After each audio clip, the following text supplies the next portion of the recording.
So we are learning this morning, say goodbye to ACORN. The community activist group says it's folding. That's the word coming from a group spokesman anyway.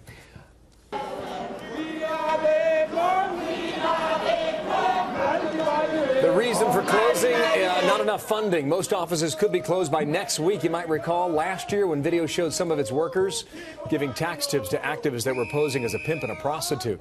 Senior correspondent Eric Shawn has more on the story here in New York. Eric, what did ACORN say? Well, Bill, April 1st, that's when ACORN says its national offices are going out of business. ACORN blaming a variety of its problems. You know, it's being investigated and has been for over 2 years. Some ACORN workers have gone to jail for voter registration fraud.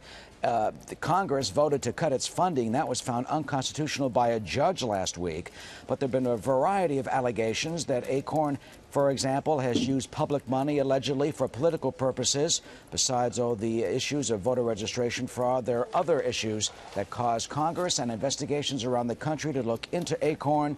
ACORN, though, saying that all this has been enough. Bertha Lewis, the CEO of ACORN, in a statement says in part, quote, ACORN has faced a series of well-orchestrated, relentless, well-funded right-wing attacks that are unprecedented since the McCarthy era.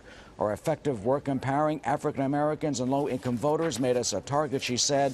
Others say, though, that ACORN brought it upon itself. ACORN will still go on trial in Las Vegas this summer itself for voter registration fraud charges. What are the critics saying about this, Eric? Yeah, well, critics are buying this fact that ACORN says it's going out of business. Here are some incorporation papers from Boston, for example. This is a new group called New England United for Justice.